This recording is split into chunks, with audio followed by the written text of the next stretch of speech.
आज 1 जनवरी 2025 है, नव वर्ष। आप सभी को नव वर्ष की हार्दिक शुभकामनाएं। अनुकृति प्रकाशन की ओर से, अनुगुंजन पत्रिका की ओर से और हमारे चैनल शब्द संवाद की ओर से आपको नव वर्ष मंगलमय हो। साथियों, इस वर्ष से हम कुछ नए प्रयोग अपने शब्द संवाद चैनल पर कर रहे हैं, जिसमें हम केवल बरेली शहर के ही नहीं बल्कि और भी शहरों के साहित्यकारों से आपको मिलवाते रहेंगे।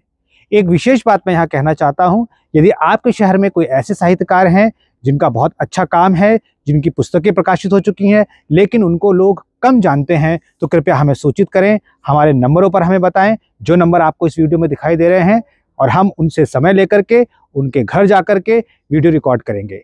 क्योंकि अब हम साहित्यकारों के घर जाके भी वीडियो रिकॉर्ड कर रहे हैं, इसलिए हो सकता है बाहर की आवाज़ें भी आपको सुनाई दे, तो उस पर ध्यान मत दीजिएगा। केवल साहित्यकार की बातें सुनिएगा, उनकी रचनात्मकता को जानिएगा और जानिएगा उनके लेखन के बारे में। एक बार पुनः आपको हमारी पूरी टीम की तरफ से नववर्ष की हार्दिक शुभकामनाएं। बहुत बहुत धन्यवाद।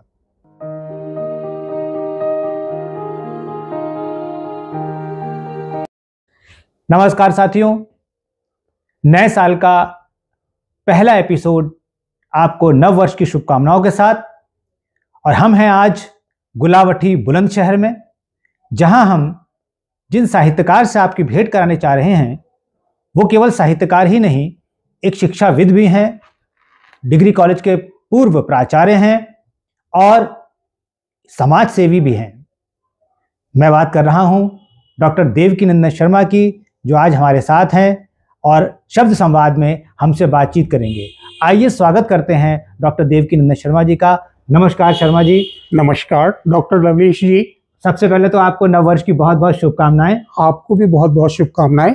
यह वर्ष आपके लिए सुख संपत्ति और यशवर्धन की जी धन्यवाद। और बिल्कुल आपके लिए भी, आपके सृजन यात्रा यूं ही जारी रहे, आपका आशीर्वाद हमको मिलता रहे। इसी आशा के साथ हम अपना ये शब्द संवाद का कार्यक्रम आरंभ करते हैं। शर्मा जी, आपने तो बहुत ज़्यादा लिखा है, लगभग 15 से अधिक किताबें आपकी प्रकाशित हो चुकी हैं और आप लेखन के क्षेत्र के साथ साथ शिक्षा के क्षेत्र में भी रहे, उच्च शिक्षा के क्षेत्र में रहे, प्राचार्य रहे। तो ये बताइए कि साहित्य के प्रति आपकी रुचि कैसे बनी? साहित्य के प्रति मेरी रुचि मेरे बचपन से ही मतलब बीजारोपित हो गई थी मेरे अंदर। जी। और इसका पूरा श्रेय मेरे पूज्य माताजी और पिताजी को जाता है। अच्छा। मेरे पिताजी बहुत ज्यादा सुशिक्षित उच्च नहीं थे और ना माता भी सामान्य गृहिणी थी जी, लेकिन उन दोनों की जो अभिरुचियां थी वो बहुत सांस्कृतिक थी और शिक्षा के प्रति उनका बेहद लगाव था। जी। हमारे घर में मैंने जैसे ही होश संभाला, नवभारत टाइम्स अखबार आता था, धार्मिक पत्रिका आती थी और मेरी माताजी भक्ति के अंतर्गत रामचरितमानस का पाठ करती थी, हमको पारायण कराती थी जी। और उन्हीं संस्कारों से कहीं ना कहीं प्रत्यक्ष और अप्रत्यक्ष रूप में साहित्य के प्रति मेरा रुझान बढ़ा हो गया। जी। आप साहित्य की कौन कौन सी विधाओं में लिखते हैं?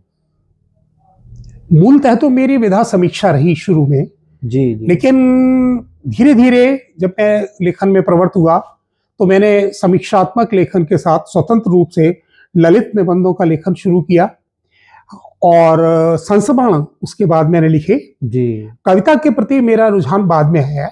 अच्छा। और मुक्त छंद में मैंने कविता लिखनी प्रारंभ की और धीरे धीरे हाइकू से मेरा संपर्क हुआ तो मैंने हाइकू लिखना भी अभी कुछ दिन, अभी 2-4-5 दिन पहले आपका हाइकू संग्रह का विमोचन भी हुआ। वो मेरा प्रथम हाइकू संग्रह है जिसमें 300 हाइकू संग्रहित। हम अभी उस पर बात करेंगे। मैं एक ये प्रश्न पूछना चाहता हूं, जैसे आपने कहा कि कविता के प्रति आपका रुझान बाद में हुआ, आप किस रूप में कविता को देखते हैं? मतलब अगर मैं कहूं तो आप कविता क्या है आपकी दृष्टि में? मेरे दृष्टि में तो कविता कवि के मन का जो भावात्मक पक्ष है उसकी एक रागात्मक अनुभूति है। हम समाज में अपने जीवन में बहुत सारी स्थितियों से रूबरू होते हैं जी। और वो स्थितियां परिस्थितियां कहीं ना कहीं हमारे विचारों को और भावों को प्रेरित करती हैं, उद्वेलित करती हैं जी। उस प्रेरणा और उद्वेलन में ही कुछ ऐसा होता है कि हमारी अनुभूति सजल हो उठती है और वो कविता के रूप में व्यक्त हो जाती है। जी, क्या बात है। भावात्मक जो है उसका रागात्मक रूप कविता है। बहुत अच्छी परिभाषा आपने कविता की दी है। आपकी जो कविताएं हैं उनका मुख्य स्वर क्या है? मुख्य रूप से तो कविता को मैंने जो समकालीन संदर्भ हैं उनको लिया था, लेकिन मैं प्रकृति से विमुख नहीं हूँ, प्रकृति जी। से मेरा लगाव है जी और प्रत्यक्ष अप्रत्यक्ष वो प्रकृति हमेशा आती है। जी जी जी हमारी संस्कृति, मैं लोक संस्कृति के बेहद करीब हूँ जी जी और मेरा विश्वास है कि लोक संस्कृति के बिना हमारा जीवन, हमारी कलाएं, हमारे साहित्य अपूर्ण है। बिल्कुल सही बात है।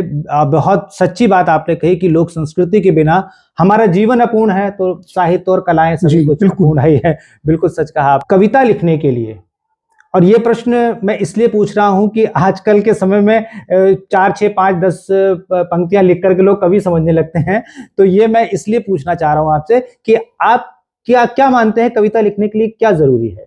कविता लेखन एक विलक्षण प्रक्रिया है जी, और इसके लिए बहुत बेहद संवेदनशील होना आवश्यक है। जी किसी भी चीज के प्रति हम जितना अधिक संवेदनशील होंगे, जी, वह चीज उतना ही अधिक हमारी अनुभूति के धरातल को स्पर्श करेगी, वाह, और जितनी गहराई में वो स्पर्श होगा जी, उतनी ही उत्कृष्ट कविता का सृजन होगा। क्या बात है, बहुत है। जितना स्पर्श अनुभूति का जितनी गहराई से होगा उतनी ही उत्कृष्ट कविता होगी। ये एक सच्चे कवि और सच्चे साहित्यकार की जो वार्तालाप होती है वो इस प्रकार की होती है। दर्शकों, आप देख ही रहे हैं। अच्छा, एक चीज यहाँ पर और पूछूंगा मैं, सामान्यतः सभी से पूछता हूँ कि अनुभूति क्या है आपकी दृष्टि में? अनुभूति अंतरंग है, वाह वाह, और वो मन के अंदर होती है, वही कविता का मूल उत्स है। अच्छा, क्या अनुभूति के बिना कविता लिखी जा सकती है? नहीं, बिल्कुल नहीं लिखी जा संभव सकती है जी। अगर लिखी जाएगी तो वो छद्म कविता होगी। छद्म कविता होगी। अब बिना अनुभूति के अगर कविता लिखी जाएगी तो छद्म कविता होगी, नकली कविता होगी, बनावटीपन उसमें ज्यादा होगा, उसमें प्रभाव नहीं होगा। जी जी बिल्कुल। अच्छा, अनुभव और अनुभूति, इनमें क्या मूल अंतर क्या है इन दोनों में? अभी अभी आपने कहा, तो अनुभव तो हमारा आंतरिक है जी, पक्ष है जी, जिसे हम महसूस करते हैं अनुभूतियां, और अनुभव बाह्य पक्ष है। जी जी, जीवन बाह्य हाँ, पक्ष है। बिल्कुल बिल्कुल सही बात है। अनुभूति हमारा आंतरिक पक्ष है और अनुभव बाह्य पक्ष है, और इन दोनों के उपरांत ही कविता का जन्म होता है। एक बात आमतौर पर लेखकों के द्वारा ये सुनने में, या कवियों के द्वारा, चूंकि आप तो गद्य से भी जुड़े हुए हैं, संस्मरण आपने लिखे हैं, और ये सुनने में आता है कि जब तक खुद पर ना बीते तब तक आप सार्थक सृजन नहीं कर सकते। तो ये आपकी दृष्टि में कहाँ तक ये बात सही है? बहुत हद तक सही है। सही है। योगी होगा पहला कवि, जी जी, आह से उपजा होगा। जी जी जी, पंत जी का ये जो मतलब कथन है, बार बार दोहराया जाता है। जी जी, और जब किसी चीज को हम हृदय से अनुभूत करते हैं, जिसकी सच्ची अनुभूति से कह सकते हैं, जी जी बिल्कुल, वो जब अभिव्यक्त होती है तो उसका प्रभाव विलक्षण होता है। प्रमाता को आंदोलित भी करता है, प्रभावित भी करता है, प्रेरित भी करता है। जी जी जी जी जी, तो जिस कविता का हृदय स्पर्शी होना बहुत आवश्यक है, और उसके लिए ये जरूरी है कि हम अनुभूति को, मतलब जब तक अनुभूति का मतलब आप पक्ष प्रबल नहीं रखेंगे, मतलब जब तक अपने ऊपर नहीं बीतेगा तब तक आप उस पीड़ा को नहीं जान पाएंगे। आपका कहना यह, तभी कविता में पुरानी कहावत है, जाके पैर न फटी भी पीर पर आई। जी, तो जिसके ऊपर गुजरती है वही दर्द जानता है, और जो दर्द को भोगता है वही कवि हो जाता है। जी शर्मा जी, अभी कुछ 2-3 दिन पहले आपका हाइकू संग्रह बजे मृदंग लोकार्पित हुआ, उस कार्यक्रम में मैं भी उपस्थित था। हाँ। तो उस हाइकू संग्रह के बारे में कुछ बताइए आप मुझे। ये मजे मृदंग जो हाइकू है, इसमें मेरे 300 हाइकू संग्रहित हैं। अच्छा, जिनको मैंने 5 विषयवार आयामों में बांटा है। जी जी। वंदना क्रम में मैंने भक्ति से संबंधित कुछ हाइकू समाहित किए हैं, जिसमें गणेश हैं, भगवान राम हैं, कृष्ण हैं, शिव हैं जी, और माता दुर्गा हैं जी, और इन सब के प्रति मेरी भावनात्मक जो एक प्रकार की लगाव है मन में, या ये कहिए कि एक आस्था है जी, जो हमें जीवन में संबल देती है जी, वो उसमें अभिव्यक्त है जी। कहीं ना कहीं वो चीजें आती हैं हमारे जीवन को जो संबल करती है। भावना, भक्ति की मात्र भावना नहीं है, एक बहुत बड़ी शक्ति भी है, जो जीवन का संचालन करती है। बिल्कुल सही, भक्ति जो है एक शक्ति है जो हमारे जीवन का संचालन करती है। फिर उसमें मैंने प्रकृति को लिया है जी। प्रकृति के विविध विषय हैं, ऋतु हैं, विशेष रूप से आती हैं, और वो अपना अपना रंग अपना अपना रूप हमारे जीवन पर छोड़कर जाती है। बिल्कुल बिल्कुल। सावन आता है उसका एक अलग रंग है, जी। फागुन आता है उसका अलग रंग है, हाँ, बसंत आता है उसका अलग रंग है, बिल्कुल। शरद ऋतु आती है उसका अलग रंग है। जी, बिल्कुल। उन रंगों को जी मैंने कविता हाइकू के माध्यम से जी समय समय पर कहा है, और वो उस मेरे संग्रह का एक विशिष्ट पक्ष है। जी जी जी।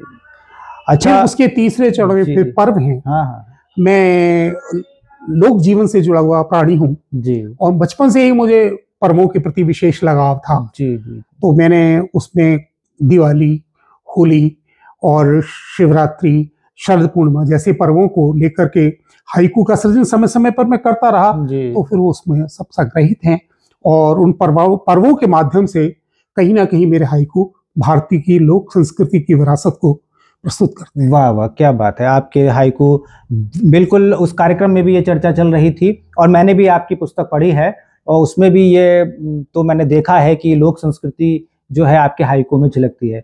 मेरे संग्रह का चौथा चरण जी। जिंदगी से जुड़ा हुआ है। वाह वाह, क्या और जिंदगी एक पहेली है, सब कहते हैं एक प्रश्न है। जी उसमें नाना प्रकार का गतिरोध है, विरोधाभास है। जी कभी वो प्रकाश नजर आती है, कभी अंधकार नजर आती है, जी कभी वो एक जल की छोटी सी धारा नजर आती है, कभी व्यापक समुद्र नजर आती है, जी कभी वो धरती है, कभी गगन है, कभी हवा है, कभी पवन है। जी जी और वो सारी जो जिंदगी की गतिविधियां हैं, जी। वो मन को आंदोलित करती रहती हैं। तो जिंदगी कभी खेल सा लगती है, लेकिन खेल भी नहीं होती। कभी हमें फरेब जिंदगी लगती है। तो मैंने हाइकू में उसको बताया है कि जिंदगी हमें फरेब सिखाती है, छद्म सिखाती है। जी जी जी। लेकिन कहीं कहीं जिंदगी के बड़े खूबसूरत रूप भी है, जो सकारात्मक है, रचनात्मक है, और हमारे जीने के मकसद को सार्थक सिद्ध करते हैं। जी बिल्कुल। अगला चरण मैंने जो संग्रह में रखा है जी, वो प्रकीर्ण शीर्षक से रखा है। उसमें विविध विषयों को शामिल किया है। उसमें माँ है, मातृभाषा है, बहन बेटियां हैं, और नारी हैं, हमारी राजनीति है, कोरोना है, आध्यात्म है, क्रिकेट है। जी, इस प्रकार मेरा संग्रह इन विषयों पर केंद्रित है, और एक प्रकार से मतलब जीवन की हमारी जो बहुवर्णित छवि है उसका प्रतिबिंब है। जी जी। तो इस प्रकार मिला करके आपके ये 300 हाइकू जो है बजे मृदंग पुस्तक में है। मुझे लगता है कि यही पुस्तक, हाँ जी, बजे मृदंग है ना? जी हाँ, बिल्कुल, आपने सही। ये बड़ी सुंदर, बड़े सुंदर आवरण में और बहुत ही सुंदर कलेवर में ये पुस्तक आपकी प्रकाशित हुई है। तो इस पुस्तक के लिए भी आपको नव वर्ष के साथ साथ बहुत बधाई देता हूँ। कि हाइकू की बात चल रही है, हाइकू कविता को लेकर बड़ा अभी कहना चाहिए कि जो बड़े प्रतिष्ठित कवि हैं वो हाइकू को स्वीकार नहीं कर रहे हैं। कहीं स्वीकार्यता है उसकी, और कहीं लोग कुछ भी समझते हैं कि बस 17 वर्णों में लिख दिया तो हाइकू हो गया। आप हाइकू कविता के बारे में बताइए, और निवेदन ये भी है कि बहुत सरल शब्दों में बताइएगा। जी, देखिए, ये तो बहुत एक सामान्य प्रवृत्ति है। हम किसी चीज को पसंद करते हैं और किसी को नापसंद करते हैं। जी, हर चीज के दो पक्ष होते हैं। हाइकू को लेकर के जो मतलब लोगों में धारणाएं हैं, कुछ लोग हो सकते हैं, वैसे आम धारणा ऐसी नहीं है, जो हाइकू को खारिज करते हैं या उसको अप्रासंगिक बताते हैं, जबकि ऐसा नहीं है। यदि हाइकू के रचनात्मक स्वरूप को हम देखें, जिसके विषय में सीधा सीधा कहा जाता है कि वो जापान से आया हुआ छंद है, जापानी स्वरूप है, लेकिन भारत में आके रविन्द्रनाथ टैगोर ने और अन्य हमारे जो युग कवि हुए हैं उन्होंने उसको आगे बढ़ाया, और यहाँ पर उसका पल्लवन हुआ। और आज तो बहुत बहुतायत में उस पर कविता संग्रह छप रहे हैं, विशेषांक निकल रहे हैं, और काफी कुछ लिखा जा रहा है। तो ये कहना है कि हाइकू एक गंभीर विधा नहीं है, मैं इसको नहीं मानता। हाइकू संक्षिप्त जरूर है, उसका कलेवर छोटा जरूर है, लेकिन उसकी अर्थ व्यंजना बहुत व्यापक और गहन है। जी बिल्कुल। और आसान भी नहीं है हाइकू लिखना। जी बिल्कुल। क्योंकि किसी बड़ी चीज को कहना करना बहुत आसान होता है, हमारे पास ज्यादा साधन होते हैं। जहां हमारे पास वर्णों की संख्या सीमित हो, एक आकारगत लघुता हो, उस पे हम जब बड़ी से बड़ी बात कहें, ये बहुत कठिन काम है। आमतौर से कहा जाता है कि बिहारी ने गागर में सागर भर दिया, लेकिन शायद हाइकूकारों ने उससे भी आगे जाके कर दिया, महासागर। एक और चीज है कि आपकी ये जो पुस्तक का शीर्षक है ना, बजे मृदंग जी, ये बड़ा आकर्षक है। इस शीर्षक के विषय में जरूर कुछ बताइए। हाँ, ये बात तो आपने बहुत सही पूछी है मुझसे। और क्योंकि किसी भी चीज को बनाने के बाद में जब वो बन के तैयार हो जाती है तो उसके नामकरण का प्रश्न बड़ा महत्वपूर्ण खड़ा होता जी बिल्कुल। है। घर में भी, परिवार में जब शिशु जन्म लेता है तो उसका नामकरण बहुत सोच समझ करके रखा जाता है और एक ख्वाहिश चॉइस होती है कि हम ऐसा नाम रखेंगे ऐसे। उसी प्रकार जब ये संग्रह मेरा लगभग प्रकाशन स्थिति में आ गया तो उसके नाम पर भी चर्चाएं हुई। मैंने अपने साहित्यिक मित्रों से परामर्श भी लिया, अपनी रुचि भी बताई, लेकिन अंततः जिस शीर्षक पर हमारी सहमति बनी वो बजे मृदंग था। इसका कारण ये है, मेरा भी अपना झुकाव इसी शीर्षक के प्रति अधिक था, क्योंकि मृदंग जो है वो भारतीय पुरातन एक थाप यंत्र है, वाद्य, जो दक्षिण भारत में मंदिरों में, उत्सवों में, लोक पर्वों पर वो बजाया जाता है। वो उमंग का प्रतीक है, उल्लास का प्रतीक है। बिल्कुल। तो कहीं ना कहीं वो बार बार मेरे लोक मन को आंदोलित करता था। और अगर आप देखें तो इस संग्रह में ही 3 मेरे हाइकू ऐसे हैं जिनमें बजे मृदंग कविता अंशाया है। और उसके पीछे उत्सवमयता, उल्लासमयता है, एक सकारात्मक संदेश भी देती है। और अगर व्युत्पत्ति पर इसका अर्थ देखें तो बहुत गूढ़ है। मेरे इसके लोकार्पण समारोह में जो डॉक्टर मोनू सिंह आए थे, जिन्होंने विषय परिवर्तन किया, उन्होंने उसकी ओर संगीत भी किया, मृदंग। तो उस चीज को अगर हम देखते हैं तो उसका एक अलग एक दूसरा गवाक्ष खुलता है और वो बहुत ही इम्पोर्टेंट है। तो मृदंग को तो मैंने इसलिए चुना था कि वो हर समय उल्लास आनंद का प्रतीक है। और जीवन में आज उल्लास आनंद की आवश्यकता है, क्योंकि इतने हम तनावग्रस्त और अवसादग्रस्त हैं, कदम कदम पर मुसीबतें, परेशानियां हैं। तो शायद मेरे इस संग्रह के शीर्षक को देख करके पल भर चेहरे पर मुस्कुराना निश्चित रूप से, और बहुत आकर्षक इसका आवरण भी है। नाम तो मतलब कोई संदेह नहीं है कि नाम तो बहुत ही अच्छा आपने इसका रखा है। इसका आवरण क्या, ये फोटो चयन करना भी एक बहुत बड़ी टेढ़ी खीर था। मैंने बहुत सारे चित्र देखे गूगल पर और अन्य जगह, मेरे मित्रों से, मेरे बड़े बेटे ने भी काफी मदद की। तो अचानक ऐसे ही एक मेरे संबंधी है, युवा लड़का है वो, अभिनव, और बीकॉम का स्टूडेंट है, मैं उससे कह बैठा, बदायूं में रहते हैं वो, तो कहने लगा मामा जी मैं हेल्प करूंगा आपकी। मैंने कहा ठीक है। तो उसने 1 हफ्ते की तलाश के बाद मुझे 3 चित्र भेजे और 3 चित्र में ये चित्र एकदम देखते क्लिक हो गया। नहीं, और इसको सभी ने पसंद किया। बहुत सुंदर। एक बार मैं फिर अपने दर्शकों को दिखाना चाहता हूँ कि बजे मृदंग कितना सुंदर कलेवर में ये पुस्तक प्रकाशित हुई है। इसकी चित्र कल्पना तो उसकी थी, अभिनव शर्मा की। और इसको मेरा एक शिष्य है अमनदीप, जो ये कंप्यूटर डिजाइनर है वो, तो उसने इसको बाद में डिजाइन किया और पब्लिशर ने इसको प्रिंट करके। चलिए, इसके लिए भी आपको बहुत बधाई कि इतना सुंदर आपने इतने सुंदर आवरण में और इतने अच्छे कलेवर में इस पुस्तक को प्रकाशित किया। एक प्रश्न शर्मा जी यहाँ पर मेरे मन में उठ रहा है, इस प्रश्न को अन्यथा मत लीजिएगा।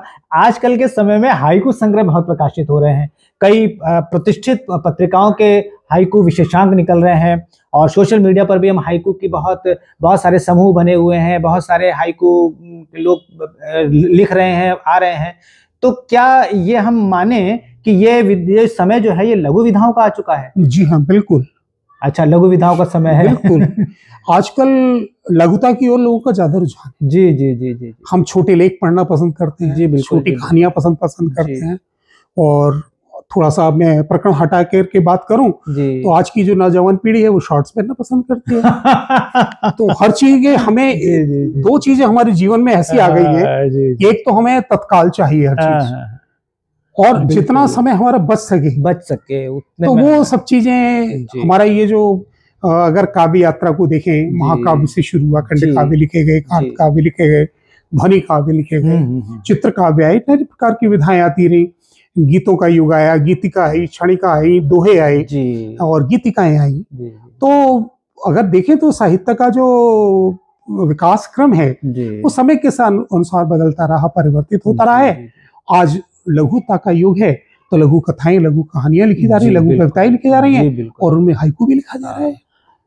तो क्या ये लघु विधाएं जो हैं ये कालजयी हो सकती हैं? नहीं, कालजयी तो नहीं कहा जा सकता, क्योंकि काल परिवर्तनशील है। जी जी जी जी। रामायणी का काल नहीं रहा, साकेत का काल नहीं रहा, रामचरितमानस का काल नहीं रहा। तो समय सापेक्ष है, समय सापेक्ष। और साहित्यकार हमेशा अपने काल खंड का सृजन करता है। जी जी बिल्कुल। बहुत जो उसका काल होता है वो उसी को सृजित करता है, चाहे तुलसी हो, चाहे वाल्मीकि हो, चाहे दिनकर हो, चाहे जयशंकर प्रसाद हो, और चाहे वर्तमान में डॉक्टर लवनीश दत्त, हम आप भी तो उसी नाव में सवार हैं। जी, बिल्कुल बिल्कुल सही, बहुत अच्छी बात आपने कही कि साहित्यकार अपने कालखंड का सृजन करता है। एक प्रश्न जो है मैं आपके हाइकू सृजन से संबंधित पूछना चाहता हूं कि हालांकि आपका पहला हाइकू संग्रह है, लेकिन हर एक हाइकू ऐसा है जैसे कि बहुत मंथन और बहुत शब्द चयन और बड़े परिश्रम से लिखा हुआ है। तो यहाँ पर मैं ये प्रश्न पूछना चाहता हूँ उन लोगों के लिए भी, आप ये का उत्तर जो है बहुत उपयोगी रहेगा जो हाइकू सृजन कर रहे हैं या जो हाइकू में आ रहे हैं, कि हाइकू सृजन करते समय किन किन बातों का ध्यान रखना चाहिए, या आप मुख्यतः किन बातों का ध्यान रखते हैं? हाइकू में क्षण का महत्व है, उसका ना अतीत है और ना भविष्य है। वाह वाह। एक क्षण होता है जी, और क्षण बड़ा महत्वपूर्ण है। अमोघ हमारे यहाँ कहा, लोकार्पण में भी ये बात आई। जी जी बिल्कुल जी बिल्कुल। उस समय जो हमारी फीलिंग होती है, उस समय जो हमारी अनुभूतियां होती है, वो क्लिक करती है कोई चीज, और हम उसको लेकर के मतलब इतना अनुभूति में वो बात आती है, एकदम क्लिक कर जाता है वो क्षण, और उसकी हाइकू का सृजन हो जाता है। तो 17 का जो गणित है वो सुनने में आसान लगता है, इसलिए लोगों को लगता है कि हाइकू लिखना बहुत आसान है, लेकिन बेहद कठिन और जटिल है। ये एक बहुत कठिन साधना है जी। आपके पास एक क्षण है और उस क्षण की एक अनुभूति है, और उसे आपको 17 वर्णों के अंदर ही व्यक्त करना है। मेरे कई मित्र हैं जिन्होंने मजाक में कहा कि ये भी कोई कविता है। तब मैंने उनसे कहा कि मैंने कहा हाँ कविता है। ये इसलिए कविता है क्योंकि इतने लघु आकार में कथ्यगत सहजता और प्रभावगत विलक्षणता जी, जो हाइकू का एक वैशिष्ट्य है जी, वो बड़ा कठिन है जी। मात्र 5 वर्णों को इकट्ठा करके एक लाइन को तोड़ करके 3 पंक्तियों में दे देने से हाइकू नहीं लिखा जाएगा। हाइकू लिखने के लिए उस क्षण में डूबना पड़ता है और उसको उस मीटर पर लिखना पड़ता है। इसके लिए एक साधना करना पड़ता है, और साधना का परिणाम ही होता है हाइकू। जी बिल्कुल सही बात है, साधना का परिणाम है हाइकू। बिल्कुल सच्ची बात शर्मा जी ने हमसे की। शर्मा जी, एक बात मैं थोड़ा सा अलग आपसे पूछना चाहता हूँ, क्योंकि आप शिक्षा जगत से जुड़े रहे बहुत लंबे समय से, और आपने तो देखा होगा कि हमारे साहित्य में विमर्शों का बहुत महत्व है। साहित्य में विमर्श केंद्रित सृजन अगर आप कर रहे हैं तो उसका मतलब उसको लोग महत्व देते हैं या उसको गिनते हैं, अन्यथा नहीं। तो क्या आपको क्या लगता है कि क्या केवल ये जो विमर्श हैं केवल साहित्य के अंतर्गत रह गए, या फिर उस हाशिए के समाज जिस पर केंद्रित ये विमर्श हैं उनका इसके से कुछ सुधार भी हुआ, मतलब एक प्रैक्टिकली व्यावहारिक रूप में कुछ सुधार हुआ, या केवल अकादमिक स्तर पर? देखिए, साहित्य में विमर्शों का आना जी और उसका आगे बढ़ना जी अनेक दृष्टिकोणों से अत्यंत महत्वपूर्ण है। जब जो विमर्श आया, चाहे नारी विमर्श हो, चाहे दलित विमर्श हो जी, और किन्नर विमर्श है, और वृद्धावस्था विमर्श भी चर्चा में है जी, और आपका बहुत हाल में ही अभी सुनहली सांझ जो कहानी संग्रह आया है जी, जी, वो इसी विमर्श पर केंद्रित है, वृद्धावस्था पर। इससे ध्यान आकर्षण होता है लोगों का, और एक विमर्श से संदर्भित चिंताएं और उनकी समस्याएं उन रचनाओं में अभिव्यक्त होती हैं जी। तो उस हाशिए का जो मतलब एक स्थिति है, उस स्थिति पर लोग गंभीरता से दृष्टिपात करते हैं। अच्छा। वो बात प्रकाश में आती है जी। और फिर उस बात को, उसका लाभ उस हाशिए पर आने वाले समाज के लोगों को भी मिलता है। ये हो सकता है कि वो बहुत अधिक ना हो, कम हो, या तुरंत ना हो, थोड़ा देर में मिलता हो जी। लेकिन इन विमर्शों की उपयोगिता है, और वो साहित्यिक अकादमी तक सीमित नहीं है। उसका प्रभाव अन्य जगहों में भी आता है जी। शासन स्तर पर, राजनीतिक स्तर पर, सामाजिक स्तर पर वो चीजें हाईलाइट होती हैं और लोगों का ध्यान आकर्षण होता है, तो उस संदर्भ में काम होता है। जैसे महिला सशक्तिकरण को लेकर के जब वो मामला आया, महिला विमर्श, तो बहुत सारी चीजें समाज में आई, बहुत सारे निर्णय हुए और नारी विमर्श के साथ हमारी, और जो आपके दलित विमर्श को लेकर के पूरी की पूरी राजनीति का एक युग है हमारे सामने। बिल्कुल, उसकी उपलब्धियां भी सबके सामने हैं। तो इसी प्रकार से मैं नहीं मानता कि जो विमर्श हैं वो केवल साहित्यिक चौकटे में फिट है। उनकी उपयोगिता सामाजिक और युग के अनुसार भी होती है जी। अच्छा, आपको क्या लगता है, अब एक साहित्यकार के रूप में बताइए, क्या कुछ अभी ऐसा है जिसका हिंदी साहित्य जगत जिसकी उपेक्षा कर रहा है? नहीं, साहित्य तो हमेशा समाज का दर्पण रहा है। जी जी जी। और समाज की जैसी स्थिति होती है वो साहित्य में व्यक्त होती है।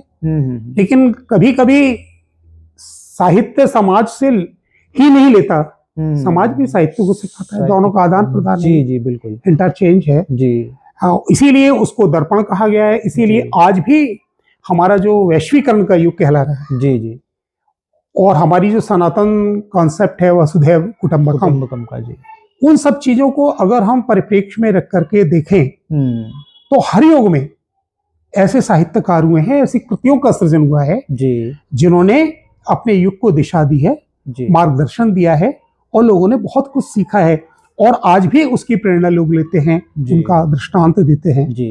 तो अब वर्तमान जो अब साहित्य लिखा जा रहा है उसके संदर्भ में अगर हम अपनी ध्यान केंद्रित करें तो आज भी हमारा साहित्य उन जो मुद्दों से युक्त है जिन मुद्दों के विमर्श की, चिंतन मंथन की आज आवश्यकता है जी।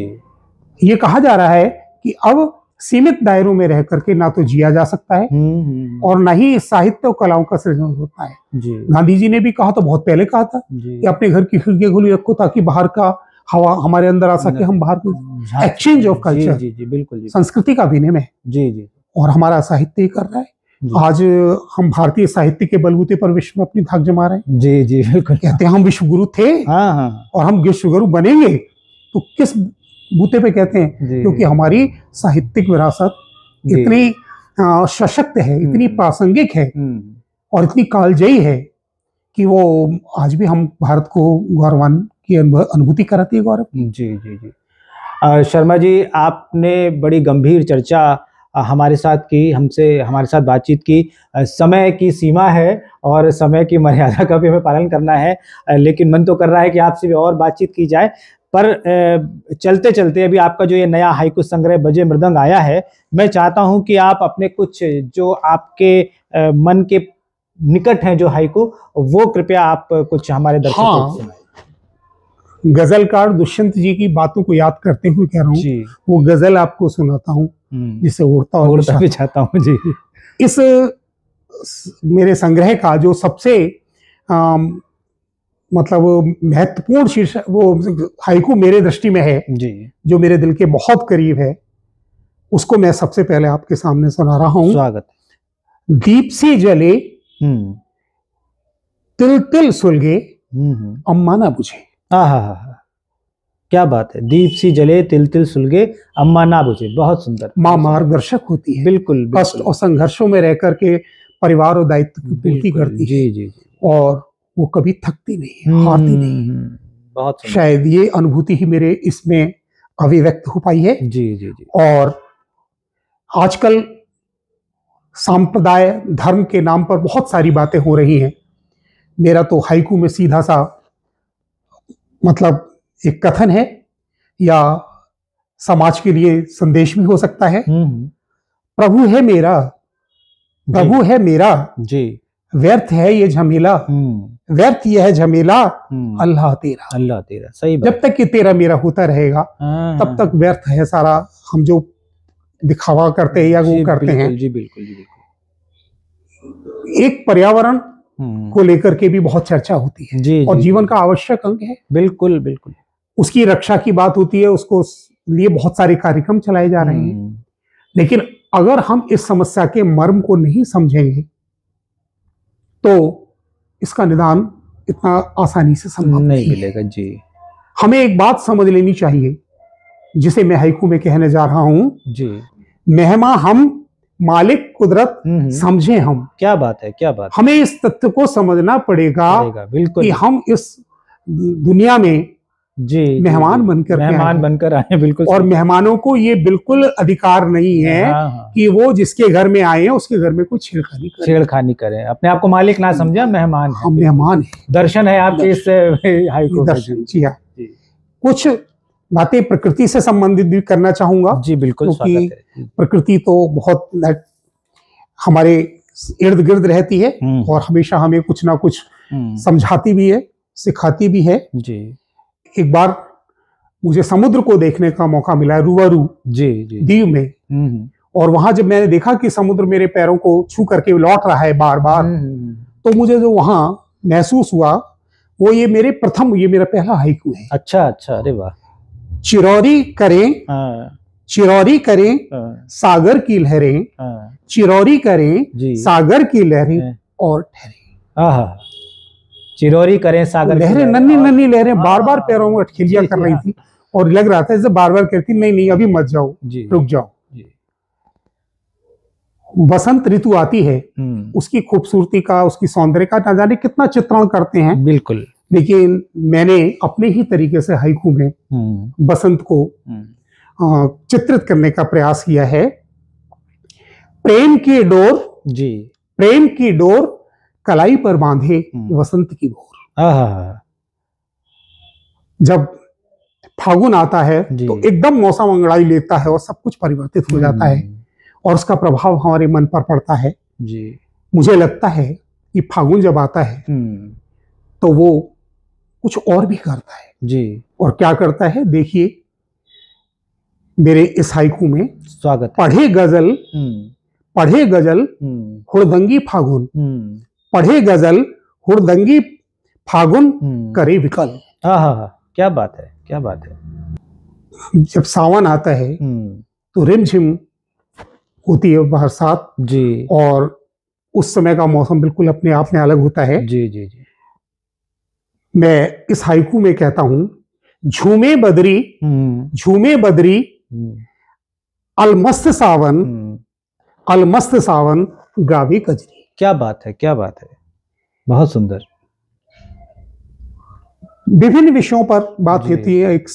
हम अगर आज के समसामयिक जीवन को देखें तो चिट्ठियों का आना जाना बंद हो गया है। हम जब चिट्ठियां लिखते नहीं है तो डाकिये भेजते भी नहीं, जी, लाते भी नहीं है। जी, और जब ऐसा नहीं होता है तो हमारी जिंदगी में क्या हुआ है, इस छोटे से हाइकू में आपको शायद समझ आएगा। जी।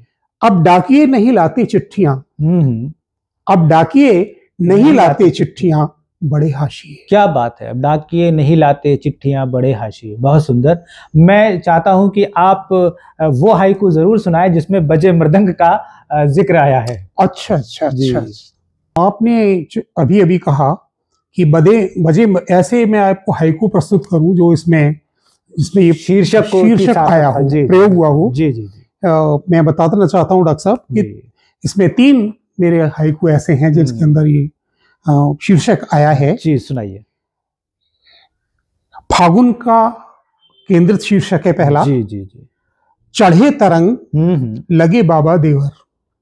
हाँ, चढ़े तरंग लगे बाबा देवर, बजे मृदंग। हाँ, क्या बात है, चढ़े तरंग लगे बाबा देवर, बजे मृदंग। बहुत सुंदर, बहुत सुंदर। दूसरा जी जो मेरा हाइकू है जी, वो नववर्ष के परिप्रेक्ष्य में है। जी जी। जो आज से ही प्रारंभ, आज से शुरू हो रहा है। बिल्कुल बिल्कुल। मैं इसके माध्यम से नववर्ष की शुभकामनाएं भी दे रहा हूँ। जी बिल्कुल। श्रोताओं को आपके चैनल के। जी बिल्कुल। जल तरंग मन, जल तरंग भावन नववर्ष, जल तरंग भावन नववर्ष मन मृदंग। क्या बात है, जल तरंग भावन नववर्ष मन तरंग। और एक होली के परिप्रेक्ष्य में भी एक जगह आया है, क्योंकि होली तो बिना मृदंग के अधूरी सी है। बजे मृदंग नाचे हुरिहार, बजे मृदंग नाचे हुरिहार जी, देवता दंग। क्या बात है, बजे मृदंग नाचे हुरिहार देवता दंग। बहुत सुंदर, बहुत बढ़िया हाइकू आपके, और आपकी हाइकू की पुस्तक बहुत बढ़िया। तो हम यहाँ पर अब आपसे विदा लेते हैं, और शब्द संवाद में अपना समय देने के लिए, हमसे बातचीत करने के लिए, और इस नव वर्ष के पहले दिन हमारे दर्शकों के लिए नव वर्ष की शुभकामनाएं देने के लिए बहुत बहुत धन्यवाद आपका। शर्मा जी, बहुत बहुत फिर मिलेंगे। मेरी ओर से भी आपको धन्यवाद, आपने मुझे ये अवसर दिया। शब्द संवाद को मेरी बहुत सारी शुभकामनाएं। आगे और अच्छे अच्छे कार्यक्रम आप दें और अच्छे श्रोता जुड़े, साहित्य को अच्छे संस्कार मिले, संस्कृति को नई दिशा मिले, और सबके लिए नव वर्ष बहुत बहुत शुभ हो। बहुत बहुत धन्यवाद। तो साथियों, हम हैं गुलावटी बुलंदशहर में, और यहाँ आज हमने भेंट की है डॉक्टर देवकीनंदन शर्मा जी से, उनके नए नए प्रकाशित और लोकार्पित हाइकू संग्रह बजे मृदंग से। साथियों, ये साक्षात्कार आपको कैसा लगा, इस विषय में अपनी टिप्पणियां हमें अवश्य दीजिएगा, और हाँ, ध्यान रखिए, यदि अभी तक आपने हमारे चैनल को सब्सक्राइब नहीं किया है तो कृपया उसे सब्सक्राइब करें, लाइक करें और कमेंट करें, जिससे कि हम ऐसे ही अच्छे अच्छे साहित्यकारों से आपकी भेंट करवाते रहें, उनके साहित्य से, उनके जीवन से और उनकी पुस्तकों से आपका परिचय करवाएं। हमें अपना अभिमत अवश्य दीजिएगा। बहुत बहुत धन्यवाद। एक बार फिर शब्द संवाद टीम की ओर से आपको नव वर्ष की शुभकामनाएं।